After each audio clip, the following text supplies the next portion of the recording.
started with police, I just wanted to just indulge you for, I had Sue prepare this, and essentially, what I asked her to do is, and I think, I'm trying to remember, I think it was Dick, 2 meetings ago, budget committee meetings, I think he asked Richard the question. He said, we've got such a bubble in terms of our CIP, what would you do to do creatively to try to address it? Which, long story short, for the town side, the CIP bubble, as we call it, is our major dilemma. And we've deferred a lot of things, and we're trying to address some of it this year. But what I asked you to do is to go back to 2006 and to give me an understanding of what we spent for CIP-related items, whether they were in the budget as CIP or taken out of the budget as a special article. So if you look back and say 2006, great example, the road program was a $1.8 million expense. But if you go down to the bottom, what I wanted to try to illustrate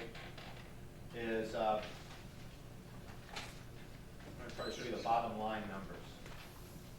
So in 2006, our budget was $3.25 million for CIP-related items. And again, I'll get you a copy of this, so you don't have to worry about taking any notes or anything. All right. Then in 2007, it was again almost $3.2 million,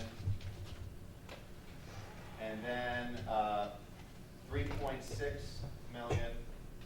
Now, Scott, I listen to this. This includes a special article. Yeah. As well, right? Yeah. The CIP-related type things. You know, it includes both the budget and special You got it. articles. Right. And approved. Exactly. And But what we've seen is that many times CIP type items are either in the budget or they're special articles. Like last year we had a few. But what it does demonstrate is these items are big ticket items more often than not, and what are we paying towards that? 3.6 million in 2008.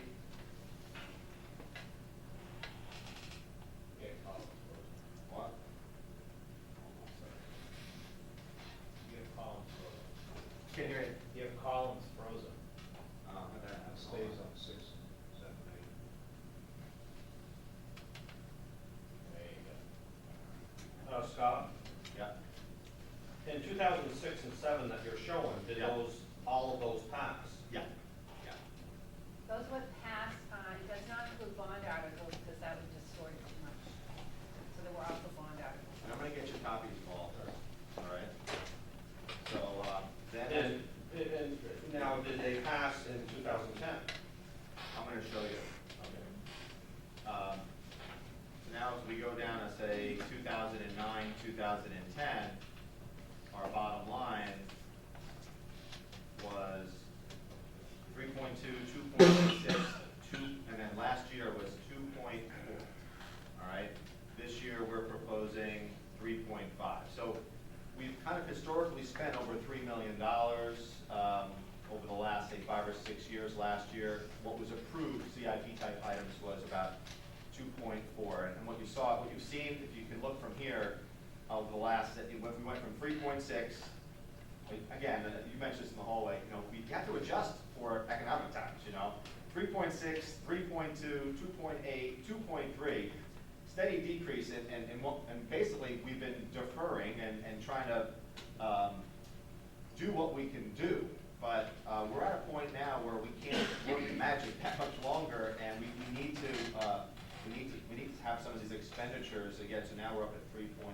So this will be a topic of discussion at our next budget committee meeting. I don't want to belabor it, but I'll get you copies of this. But that information and similar, because there was something else that just went over where we have these disparate numbers. And then it takes someone to say, well, these bunches of numbers equal this total. Right. This is great information. Right. Yeah. So trending I want to thank Stu for that. And I think that's what I find most beneficial. What's our trending numbers look like? And we all recognize, you know, the road program, it is what it is. Someone said, well, how long is it? You know, it's supposed to be a 20-year program or something, but it's an indefinite program, and you have to adjust it to what you can afford. You know. I think what we're trying to demonstrate here is that we're at a point where we've deferred many items, and now we have to simply either we have to put it or shut up. You know, we have to either we're going to do it or we're not going to do it. If we're not going to do it, we have to live with the consequences of our roads being subpar, or maybe not be able to pick up that, I'll get you copies of this, both, we can do it electronic, would be easier. Does anybody need a paper copy of it, or? If you need a paper copy, just let me know, we'll get you a paper